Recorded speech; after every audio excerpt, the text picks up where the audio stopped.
Well, good morning. I'm Mike Galeazzo. I'm the president of the Regional Manufacturing Institute of Maryland, and I want to welcome you to what I think is going to be one of our best Champions of Maryland Manufacturing webinars. The topic is two topics today, and they're both my favorite topics. They include community engagement and diversity and inclusion. But before we begin, just quickly, I need to ask the viewers to please keep your computers and your phones muted. And there's a chat section. You can use the chat feature to submit your comments. And at the appropriate time, we'll go ahead and raise whatever questions you may have, comments or questions that you may have. And we're going to do that after all the speakers have had a chance to present their topics. The Champions of Maryland Manufacturing is one of the Regional Manufacturing Institute's stellar programs. We've been doing it for a number of years, and the purpose is to be able to showcase the successful stories of the manufacturing stakeholders across the state of Maryland.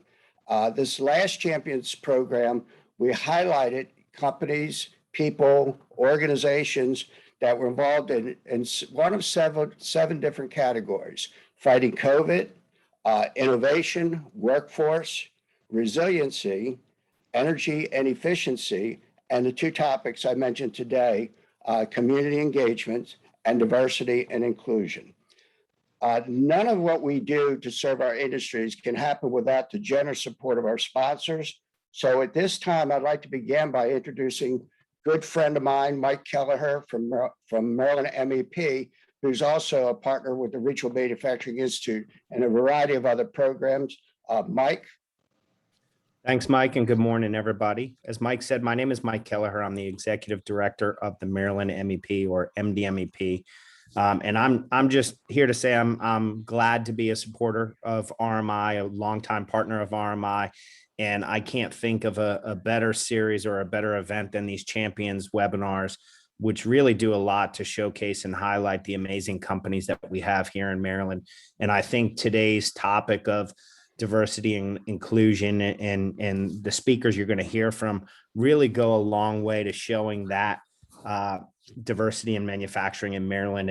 And for those of you that may not know, October is actually Manufacturing Month here in Maryland. So we're proud to be supporters of RMI. We're proud to sponsor this series, and I look forward to hearing what our speakers have to say today. Thanks, Mike. Yep, you got it, Mike. Another great supporter of the industry is CFG Bank, and we have with us today Josh Clemens. Josh.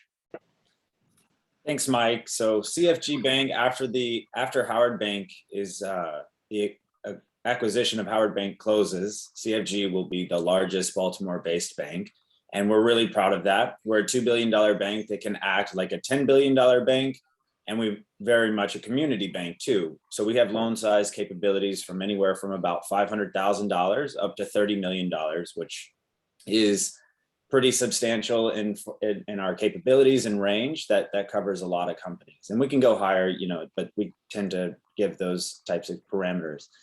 And very few banks, can you say that you get to meet with the decision makers? Our decision-making process is extremely transparent. You can even meet with the president and owner of the bank sometimes.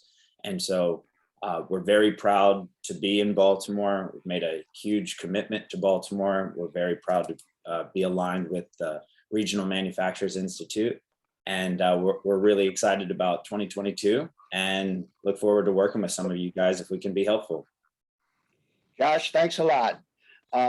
You're going to learn we have two speakers at least from Charles County. At this time, I'd like to introduce Martin Prue, who is with the Charles County Economic Development Department. Charles? Thanks, Martin, excuse me. Good morning, Martin Prue. I'm the Agriculture Business Development Manager with Charles County's Economic Development Department. And you may ask, why Martin? What does agriculture have to do with manufacturing? Well, of course, agriculture has been evolving, and one of the booming manufacturing industries in the state we're seeing is craft beverage. And Charles County was lucky enough to have our first brewery locate in Charles County in 2019. Patuxent Brewing, not only Charles County's first brewery, but also the first 100% minority owned brewery in the state of Maryland. They have been an absolute champion in Charles County as it relates to diversity and inclusion, and we're grateful to support this. Looking at the other panelists, very much looking forward to the discussion and learning a little bit more about RMI. Thanks, Mike. Martin, thank you. And it's very nice meeting you today for the first time. The other thing I want to mention before we begin, introduce the panel, is that Stacy Smith will be sending out an email with links to the recording of today's program and also with links to all the sponsors and how you can access the kind of information that they're talking about today. So at this time, let me introduce our panel. We have Janet Jackson who is the Regional Communications Manager from Exelon Corporation. We have Dwight Brown, who's the Manager of Human Resources from Conagra Brands out in Western Maryland, and Scott Phillips, Esquire, who is the Project Director of the Manufacturing Innovation Hub. And Jean Lott, and we already got a plug in for you, who is the Chief Marketing and Sales of Taproom Manager for the Patuxent Brewing Company. So Jean, you already got a great introduction. So let's start with Jean then. And the topic for Jean is diversity and inclusion, but we've also asked, because we're talking about two very different issues, both community engagement and diversity inclusion, if you want to talk a little bit about both, but you all are champions in your respective topics, and you're also the People's Choice Award winners. That meant that in your arena, you were selected of all the other champions that were in your category as the top story. So Jean, let's hear it. Well, thank you. And thanks to everybody for having us on this morning. I hope everybody's having a good morning. And Martin, thank you for the introduction to Patuxent Brewing Company. But yes, to touch on inclusion and diversity and community engagement, I feel as if all of that goes hand in hand, especially with what we do as a company. Again, my name is Eugene Lott, co-owner, taproom manager, man of all hats for the brewery. And one of our main facets and one of our main things of when we got started in 2019 was to not only be a brewery in a business that we're not really represented as a culture, but to also give back to our community. And that's one of the things that we do. And in doing that, you know, we like to give to our community because we are the only 100% minority-owned brewing company in the state of Maryland that actually has a tap room. There are 3 others that don't have tap rooms. They just go straight to distribution. So we are the only ones that have a tap room. So we feel like we have to actually give back. And that's one of the facets that Davey, our founder, wanted to achieve. So in doing that, we've actually partnered with the community. We've partnered with our county. We've partnered with our local NAACP chapters. We've partnered with the political system in terms of, you know, both sides. We sit nowhere, but we partner with everybody just to give people a space to learn their politicians, learn the people, you know, that they're able to vote for.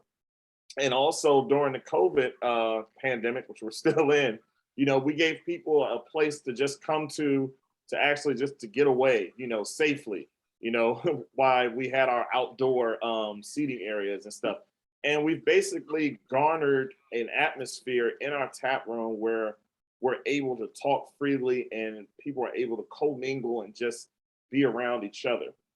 But to go back to community engagement, we've also partnered with different organizations to give back to the school systems that surround the area of our tap room, because we feel like we are not only providing a service in terms of providing craft beer and great, you know, a great environment, but we also, again, want to give back. So anytime someone says, hey, we need your help, we're there and we're always giving back, not only our time, our own money out of our pockets, and just our name and recognition to further other people's agendas and events.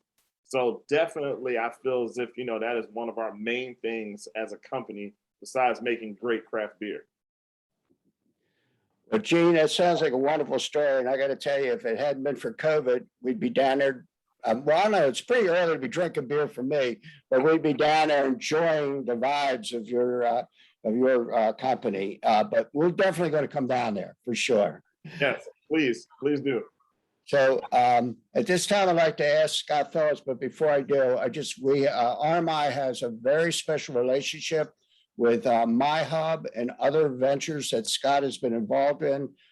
Scott has been a remarkable individual and quite frankly, helping minority manufacturers connect with the manufacturing industry in Maryland in general, not just with what he's going to be talking about today, but I can't say enough. Actually, I will. I think Scott probably more than any other individual has done the greatest amount of effort to engage and involve minority manufacturers and to grow them here in Maryland. So Scott, I just wanted to give you that intro because I know how hard you work and you just, visionary and just doing wonderful things.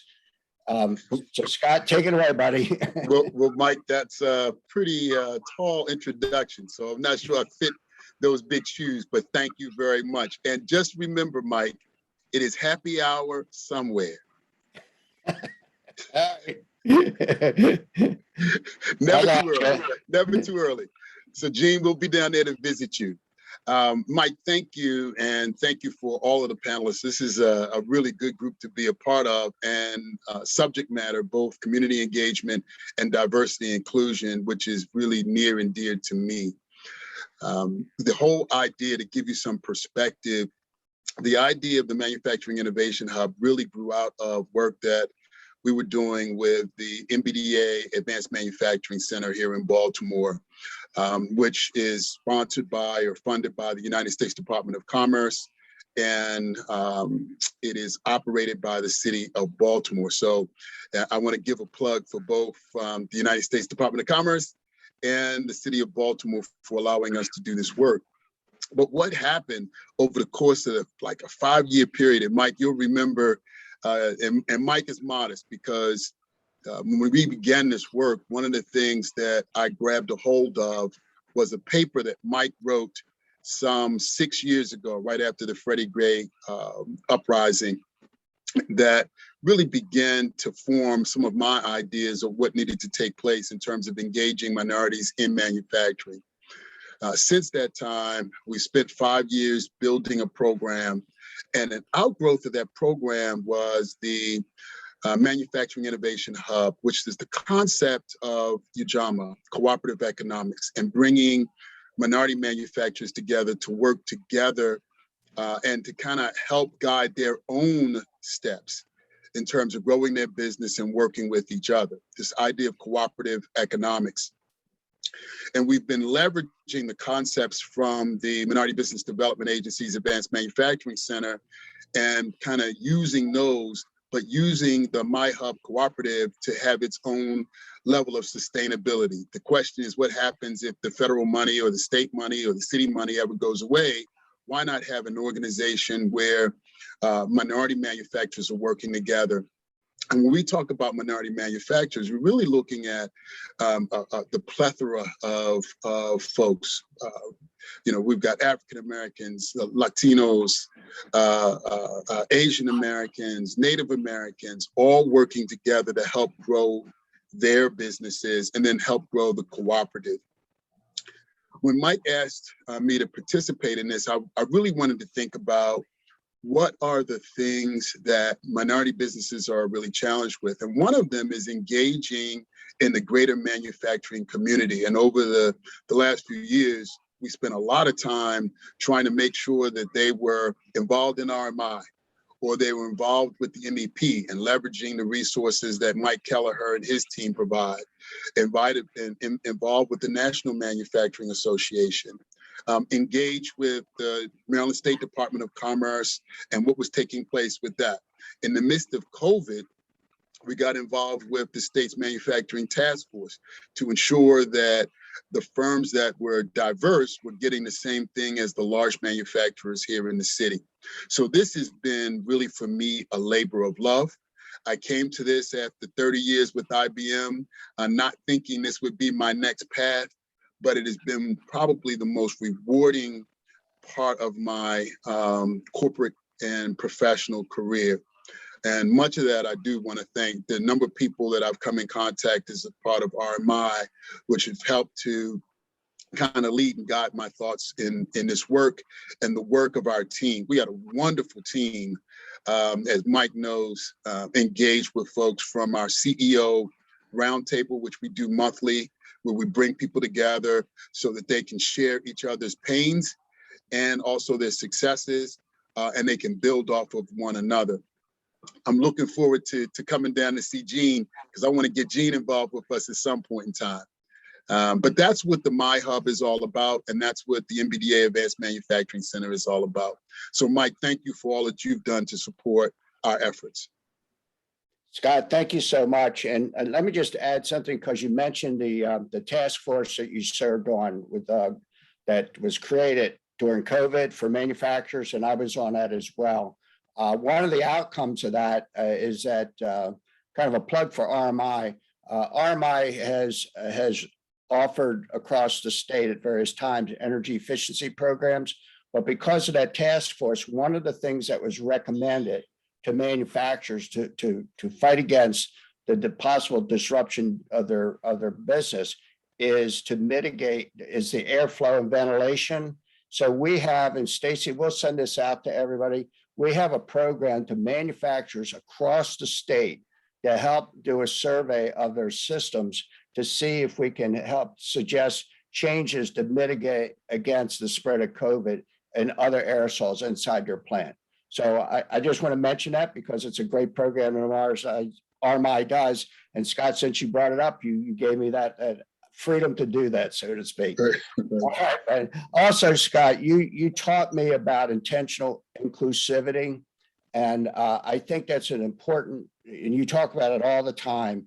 And it's about people who intentionally make the right things happen in the right way. And I want to thank you for that wisdom and insights. So now we're going to switch over to community engagement. And community engagement for RMI has always been absolutely a topic that we like to share.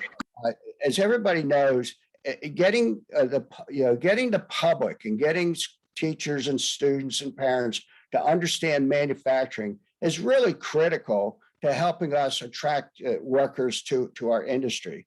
So years ago, we decided it's really important to let the public at large know that manufacturers do a lot more than just make that product. And we have two companies today that were, again, people's choice in our area of community engagement. And you're going to find it's very interesting. But I got to say, on our website, we have a list of all the champions. So if you go to the RMI website, you'll be able to see other stories of both inclusivity and diversity, and also community engagement. So Dwight, can we start with you and you tell us a story about your role in community engagement? Sure. Thank you for the time today. So Conagra Brands is a food manufacturer. We're North America's one of the leading food manufacturers in the country. We have over 18,000 employees.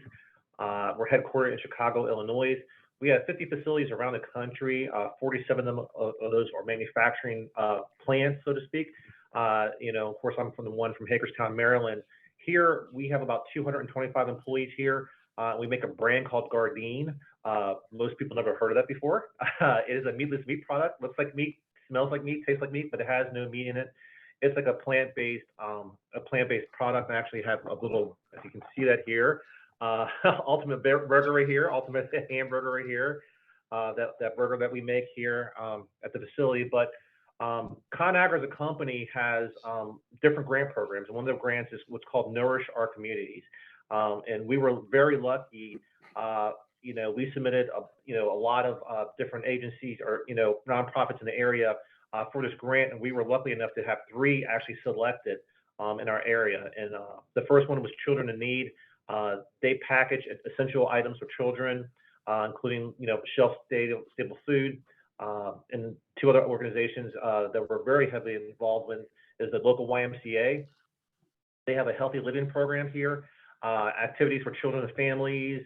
They give educational opportunities, dietary changes, encourage healthy living. They sponsor events, or they have events that we sponsor also. Recently, COVID kind of put a damper on that. They do a big wheel race, for charity as part of this program. And, our plant, just the mentality that we have of giving back to the community, we figured we were going to have about 10 employees sign up for this big adult big wheel race, so to speak. And we ended up having about 50 employees out of 225 sign up to go to this event.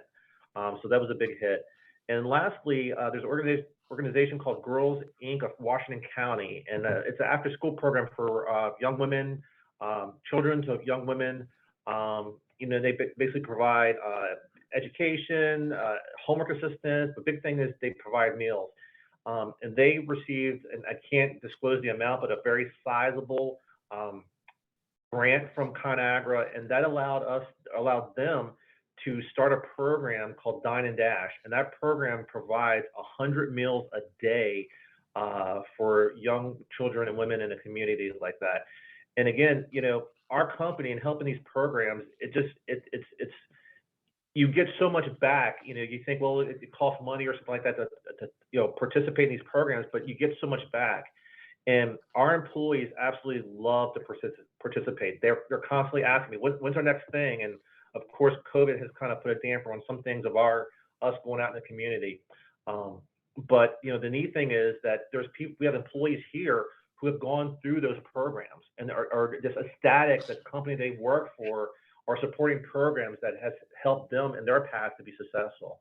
Last thing I want to say about Girls Inc. is every year we do about 2 or 3 meals with that organization. We make them dinner for evening, and of course we use our meatless meatballs for that meal. But yeah, it's great to be involved in the community, and it's just a great thing for the community. It's a great thing for our employees, and it's just all around a great thing to be involved in. So I appreciate your time today. Yeah, and a wonderful story.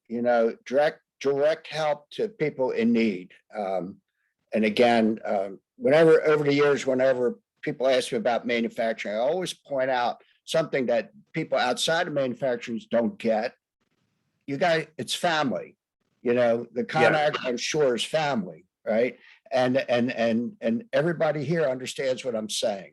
That the people that work in manufacturing, they pull together in a lot of different ways. And well, I hope we have some more questions, Dwight, for you when we get to the question and answers.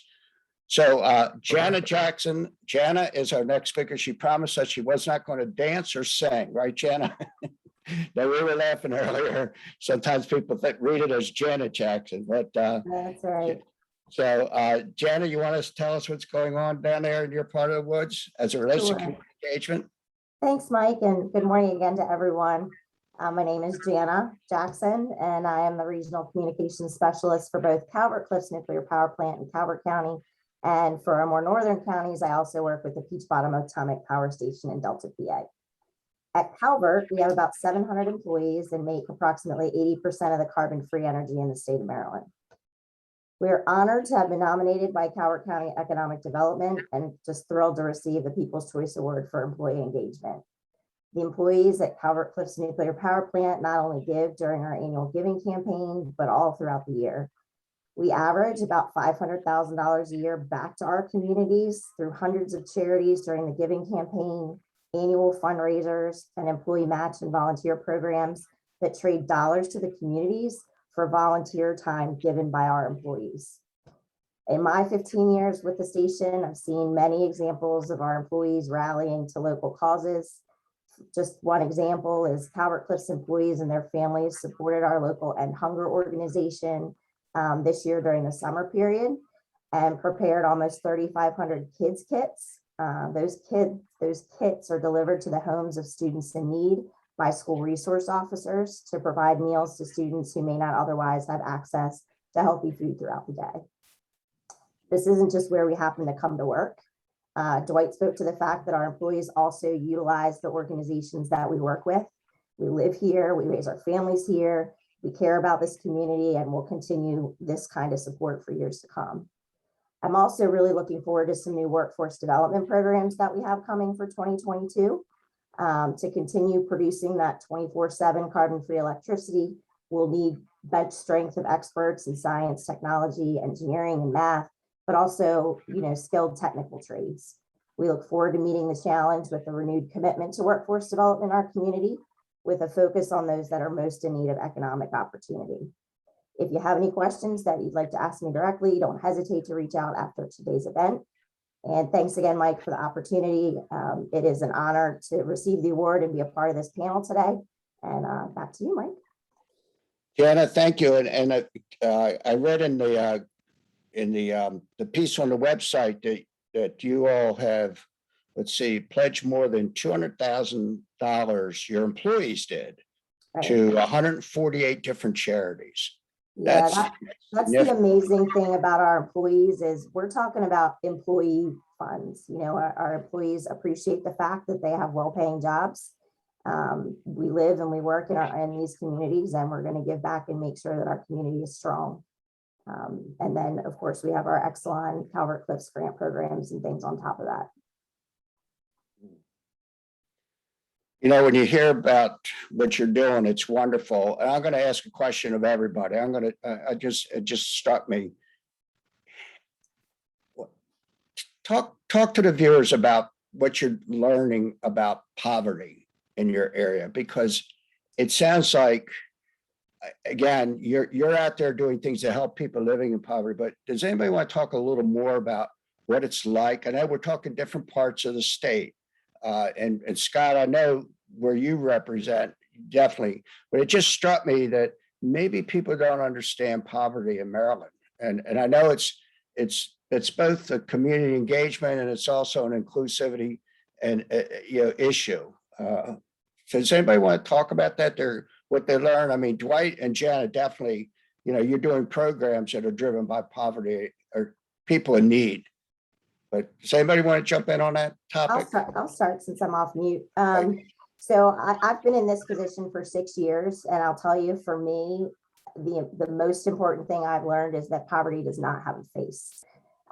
It covers all aspects. To be inclusive, you have to think broadly, and just because a person has a nice or new car doesn't mean that they're not coming through the food line as well. Especially with COVID in the last year that has hit, hundreds of thousands of people with lost jobs, and you just have to keep an open mind and understand that it comes in many forms. Gene, you wanted to say something, and you're on mute, so you hit that mute. Okay. I just want to piggyback off of Ms. Jackson. Again, poverty does not have a color, a face, anything. You have the working poor, and trust me, I've been there. My family's been there. My other co-owners, we have all been there. We've seen it up close just from our backgrounds and where we're from. And we see it every day, even with our customers and stuff. And again, that goes back to the community engagement portion, where we can be a place that they can come to, not just for a good craft beer or anything, but just a place to talk, a place for resources. Hey, maybe I could point you in this direction, or hey, I know these guys, or hey, there's somebody that needs some work. Can you go do it for them? And just again, I mentioned how we partnered with our local school, and our locals, and forgive me if I forget the title, I believe it's Title IX, or I forgot the title, but my wife, she's the PTA president, and we partnered with them, to during the holidays to give to those needy families, because there are those needy families where, the only food the kids might even get is from the school. And again, just like what Ms. Jackson said, during COVID, you really saw that from a lot of people, and just us being able to give back in any way possible, definitely helped. So Mike, if I could, this is really a good story potentially for manufacturing. And it really is about the opportunities that jobs in manufacturing can provide for those who are in a place where maybe they don't have the same educational levels. Maybe their socioeconomics in terms of their income is lower than most.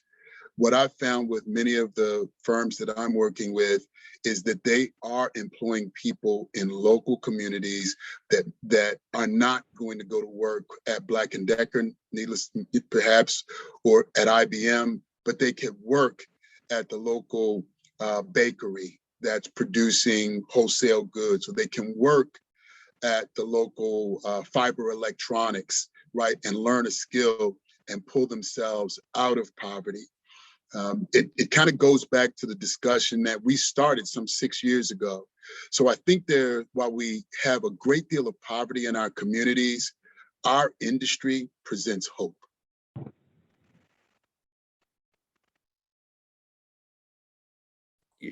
Dwight, Yeah, I'm I going to just get to you. Yeah, Dwight. I want to make a comment, if you may, before I get to you. Okay, Scott, the report that I wrote was called Baltimore City Manufacturing: The Pathway from Poverty to Prosperity. Thanks for making that point. Everybody working in manufacturing knows we have a shortage of workers, and yet the system, I'm going to say all of us together, still has not been able to help take those people out of the ranks of the poor, working poor, okay, and to a job that pays well with benefits.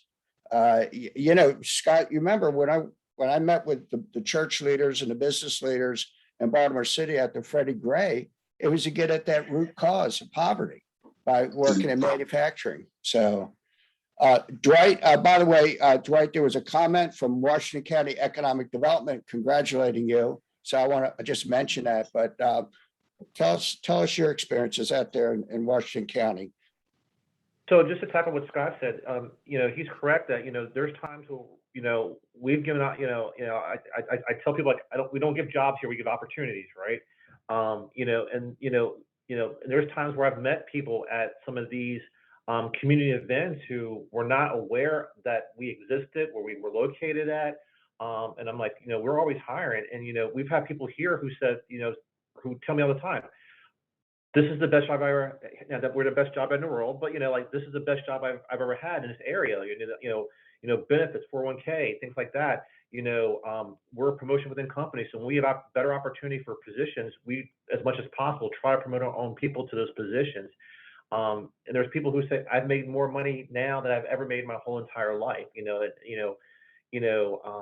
Washington County, with the manufacturing here, a lot of manufacturers have left the area. And for us to be here, again, that's why I love HR. It's, a wonderful thing to give someone an opportunity. And, especially when they say, you're involved in the activities that the community, projects that I came up through like that. And now I'm working for you and I'm involved in those same activities on the back end, as a part of the employer. So, it's great in manufacturing to give those opportunities to folks that, a lot of times, sometimes don't even know that we're here. Yeah, Dwight, you're right. And it is frustrating. I mean, RMI for so many years, and even more recently, we've been really involved in what we call talent attraction efforts. We've done virtual job fairs. And the numbers are really staggering in terms of, and we did this in terms of the people that are interested, but the number interested and the number that ultimately get employed, there's a big gap there. So there just needs to be a lot of new thinking maybe to help people find work. Somebody on this call, somebody just chatted that they're raising 3 kids and they're making $22,000 a year. I'm not sure where that person lives, but I know that there's manufacturers near where that person lives that are paying more than $22,000 a year for workers. And it's a combination of awareness. That's why RMI, and I mentioned earlier to the panelists, Maryland Public Television just launched a series called Made in Maryland. And I'm proud to say RMI worked to make that happen. And the goal is to show people what manufacturing is. I got to tell you, our legislators need to watch this. Our parents need to watch this. Our students need to watch this, because when you see this show, we'll send you a link so people can watch it through their computer. You'll see the variety of products and the kind of people that are engaged in manufacturing. But Dwight, a good paying job in manufacturing is the best cure for poverty in many ways. Somebody asked me, can you talk a little more about how to educate communities of color about the career opportunities and entrepreneurship in manufacturing industry. How might we start small in our community? And I think that's related to what we're talking about right now. Jenna? Yeah, so I figured I'd probably be the best to start since I am not a person of color. So, one of the things that we've really focused on in the past few years is working with folks like the minority chambers, the minority nonprofit alliances, the folks that can really provide the boots on the ground information that we may not be getting, and really asking them what the right way is to get into the community. Working with the local hospital on the hospital buses to get them to the right communities to educate folks. It's really identifying those opportunities with the right people that can provide the right information and not trying, being an ally that is supportive and not directive is very important to us. We need to understand what the needs of the community are and not tell them what their needs are. We've really gotten into back into the high schools, which I think is phenomenal. I'm so happy to see us starting younger so that folks know what the opportunities are. We had a great event this year where we supported our local Rotary Club, and they paid for all of the technical certificates that the students needed from the Career and Technology Center. So we're not giving them all of this background knowledge and then setting kids loose who may not even be able to afford the certification test. Those are the kinds of things that are really important for us, especially in the technical trades, to make sure that we're getting to the right people.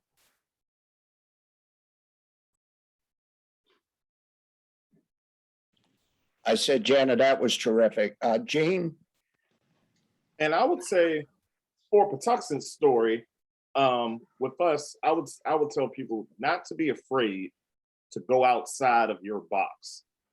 One of the big things us as a company, is including our founder, Davey, was to A, be around other entrepreneurs, and B, use, I would say, your relationships and foster new relationships. With us, we were the first at doing something in the county that it wasn't done. But we had to go look at somebody else who was the first also, and who was not of our race. And there was another company that's in our industry that was the first. And we had to literally pick their brains. And then meeting people, like Martin and everybody else that's on the county that pretty much, saw, hey, this is something valuable and something that, that can bring, important things to this county. So I would say, don't be afraid to jump out there and to ask questions and to be around and to believe in what you want to do. That's the most important thing is to ask questions, foster relationships. And once you foster those relationships, act on it. And to understand that, it's going to be hard work. You're going to be denied no, you're going to get crazy looks and stuff, but don't get discouraged, and definitely it could be done. And that's one of the things we strive to be. Even right now, we hate to say it, to other small craft brewers who want to start a business like ours, they come to us. Even this past weekend, we had a gentleman from Upper Marlboro, Maryland, who is starting a craft brewery in his garage, the same way we were getting started, asking us different questions. And we were just talking yesterday how that kind of like motivated us to, give back even more to them and show them the way. We always say, we'll get hit by the truck for everybody else to show them a path, especially of our own culture and of other minorities, that, hey, this is something that could work. So Gene, I think you just talked yourself into a new position. I'd like to have you be the spokesman for the cause, recruiting minorities into manufacturing. Scott, I think we got room for him, right? Absolutely. I'm already excited. I'm going down to visit Mike, and it might be in the morning, but I'm going to taste the beverage. But, Yeah. So, yeah, go ahead, Scott. I'm sorry. no, I think both Jenna and Gene really kind of hit a number of points. The question about encouraging young people to participate in entrepreneurism as it relates to manufacturing, it's a continuum. And I do think it starts early in high school with programs, the CTE programs that are now taking place in high school, the junior achievement program. So that's a place where it starts. The thing that I believe many entrepreneurs as they start out, may not be aware of or may not take advantage of other resources like the Minority Business Development Agency, but there are many more. This idea of Made in Baltimore with a group like Andy Cooks, or how Prince George's County has programs really focused on early entrepreneurs. My concern, Mike, and I'll just share this because I've spent a lot of days as an attorney, professional services, accountants, doctors, lawyers, consultants, and a lot of money gets poured into the services organizations. We as a community and as a culture, we have to start putting more emphasis on creating goods, manufacturing here in the United States. And so from a policy perspective, that's something I think we need to press a little bit more. You do that extremely well, right? But taking diverse people and getting them into manufacturing and encouraging that, and I use the term making manufacturing sexy again, I think is what's going to attract younger people to participate and create more entrepreneurism in the industry. Well said, Scott. I agree. I don't know that there's one thing I do know, what we've been doing isn't working. Okay, but with the big we, and I try not to get involved in any of those circular discussions anymore. One of the things I've learned over the years, we spend an awful lot of time talking about the problem and very little time coming up with with solutions that work. Okay, with solutions that work, and that's very frustrating because bad ideas get endorsed sometimes and they don't work, and that's just, quite frankly, that hurts the people we're trying to help. But you're right about what goes on. There was a presentation that I saw the other day, and different people have slightly different amounts of money, the annual salary in manufacturing, but it's with salaries, it's close to $80-some thousand average a year. Now, part of the reason why it's so high for your viewers to understand is that with new technologies and coming into play, manufacturers are actually hiring more people with higher level degrees, and they pay better. You got to pay a PhD a little more, I guess, than somebody that doesn't have it. But I think this is really, manufacturing as a solution to poverty is a theme worth taking down to Annapolis, Scott. You know that. I mean, because I'm telling you, it's not happening. And listening to this conversation makes me want to say, well, let's make it happen, because you all at your own level are seeing that it's the possibilities. Anybody else? I'm looking. Thank you, Scott, for your focus on MB East. Somebody's asking me, do we have programs for reentry? Again, RMI doesn't actually have a program. Maryland MEP may have something. I'm pretty certain that every county has an economic development office or workforce development office that deals with trying to help people find work. So that's probably a good question to ask your local county government. What are they doing as it relates to the issue of reentry? I can tell you. Can I offer this also? Morgan State University has a program for formerly incarcerated persons, and they receive funding from the university, from the state, and also from the federal government to help them both from an entrepreneurism perspective and get them engaged in industries where, as a part of being formerly incarcerated, it is, I'll use the word, easier for them to engage. So that's one program I'm familiar with. And I know the city of Baltimore has some programs as well as many of the other jurisdictions.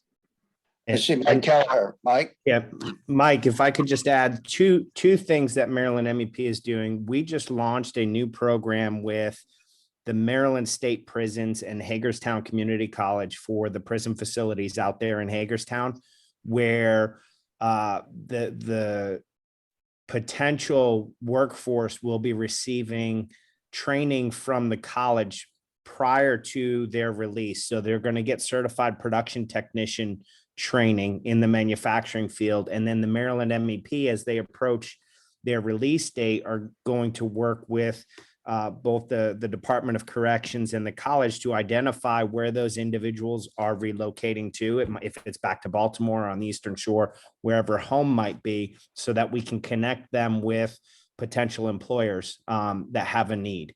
We'll also be, as we get a better sense of COVID and come out of that, we'll be relaunching our manufacturing boot camp program, which we've been unable to run in person because of some of the challenges with the COVID pandemic.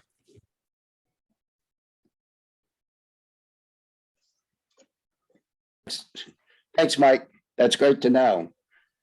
I'm looking at some of the questions. Somebody's saying, Scott, how is RMI and MBDA working with policymakers to advise CTE reforms? Well, way to go. I will say I'm in Baltimore County, and we have a history of working with Dr. Michael Grubbs, who's a CTE person in Baltimore County, and he's been great to work with. But go ahead, Scott. I don't know if you got an answer for that reform. I don't know that I have an answer. I think they just gave us a challenge, Mike. So, yeah, I find, can I just say this, having done this for so many years, I could be nice about this. The changes that have occurred in manufacturing in the last decade, as all of you know, have been transformational. They haven't necessarily been incremental. And the best way to explain this to the layperson is think about your cell phone and what your cell phone did 10 years ago and what it can do today. And you can't even conceive of what it's going to do 10 years from now. So that's just one technology that empowered you as an individual with amazing resources of digitization. Well, there are many, many different types of digital products that are being embraced by manufacturers. So the world of manufacturing, in many cases, is, I think, fairly unknown to people in educational circles. And it's, some people may be crazy, but it depends on where you are in the state. There are pockets around the state where I think the local educational system is just wedded to the manufacturing industry. But there's a real need to try to help teachers really better understand, you know, what the world of manufacturing is like, so they can better develop curriculum that meets those needs. Any curriculum that doesn't have advanced technologies in it, manufacturing, is not doing the students a favor. Does anybody want to respond to what I just said? Those of you in manufacturing? Dwight, are you guys, I'm sure you guys are an example of advanced technologies in the manufacturing process, correct? Absolutely. So for us in Hagerstown, it's a continuation. Actually, for us, it's a cross between new products, new innovations. Just, you know, in our industry of food manufacturing, just, you know, the food that we eat has changed, right? You know, to, you know, quick meals and, you know, meals, you know, your meal comes to you like, you know, via Amazon or something like that, delivered to your doorstep. But just the technology to make it has also changed too. You know, and, you know, we look for a higher caliber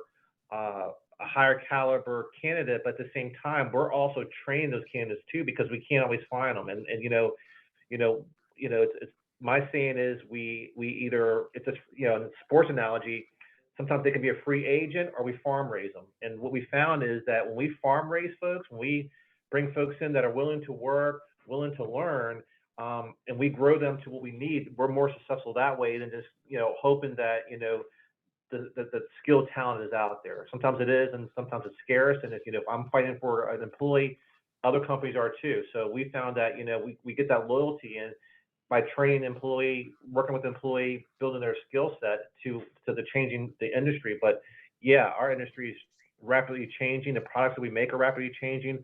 Our brand itself, you know, meatless meat product is growing like crazy. But, you know, all that is constantly changing. Like you said with the cell phones, 10 years from now, you know, how we manufacture may be significantly different. It definitely. And by the way, all industries, you know, Scott, you were talking earlier about the service industries, where a lot of people don't realize is so many positions in those industries are going to be displaced by technology. Yes. There's no question about it. Scott, somebody came back and said that they want us to accept the challenge to go after legislators as it relates to CP and MB, especially with small meat.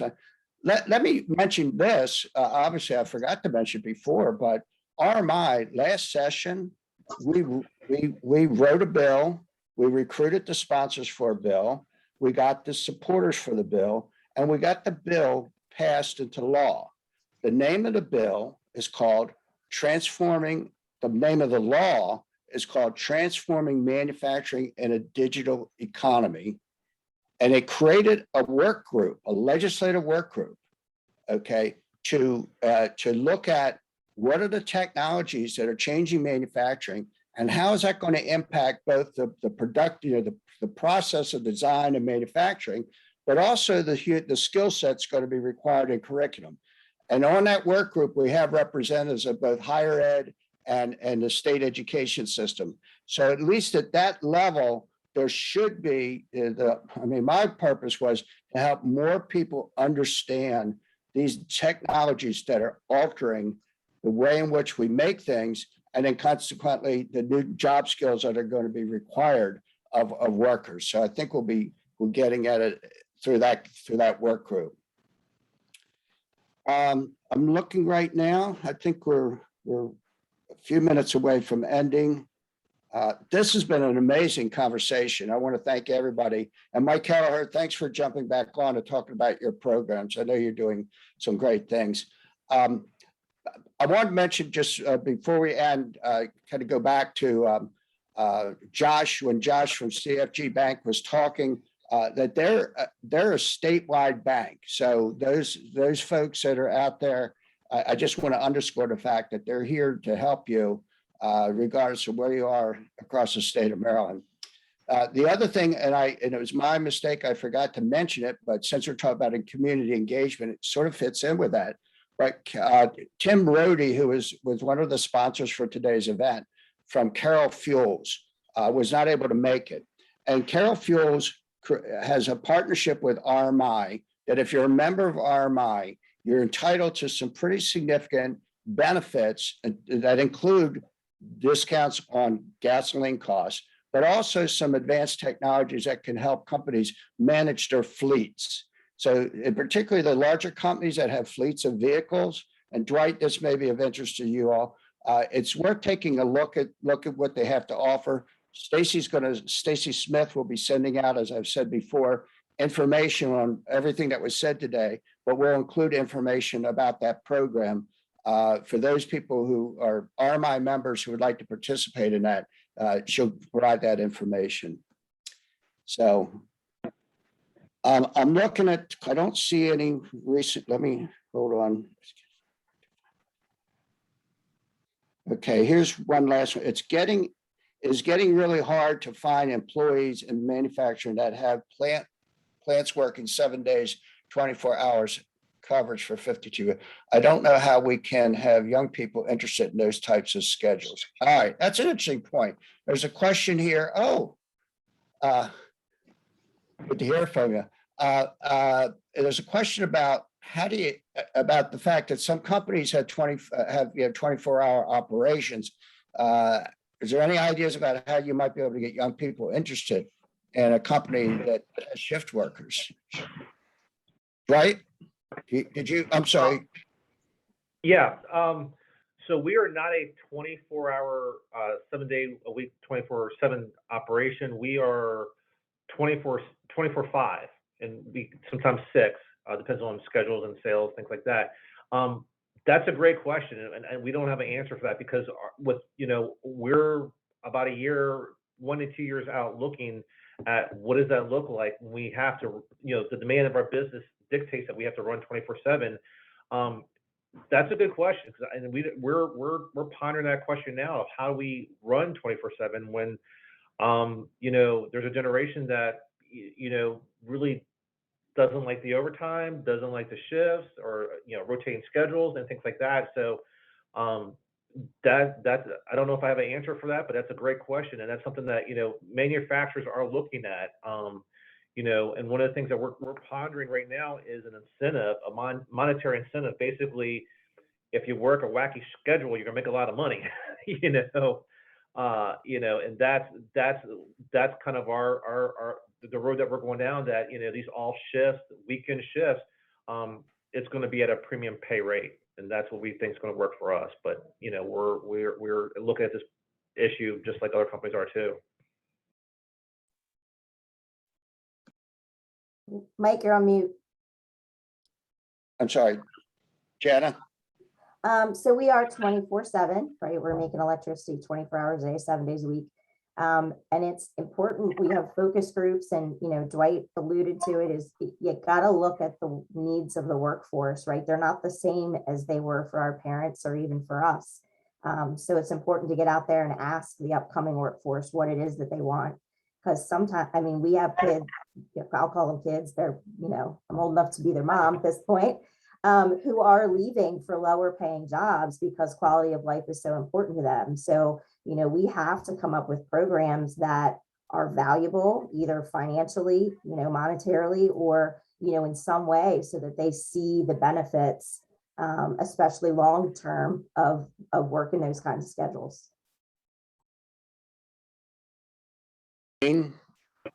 I would say, being an older part of that Generation X, early 80s baby, one of the things, we're not a 24-hour operation either. Granted that since it's only 3 of us, literally we're working every day, and brewing beer is a 12-hour day. But I would say mostly some of the things that I talk to a lot of my friends who actually work those type of schedules, not in manufacturing, but in law enforcement and firefighters, are that if they didn't have to be a policeman or a firefighter and they had the same schedule, what they like is the week on, week off. And I would say it even goes back further than that, where we have to get back into the school systems and actually start teaching again, the wood shop class, the manufacturing class, to get hey, life is just about computers and going to college, but to change the mindset by going, again, back into elementary and high school and stuff, and saying, hey, there's a different path other than college and the military. There is manufacturing and trade. So it starts there. But in terms of like the schedules and follow-up, we all know now, and COVID has taught us, everybody likes to have their time off and be with their families and stuff. So again, just like Dwight said, and synthesizing it with money, knowing that, hey, you're going to work this whole week or whatever, 2 weeks, you're going to get paid a lot of money, but hey, this is 2 weeks off you can have. So rotating schedules, those are the things that young old people too, in my generation like. So those are things that should really be looked at.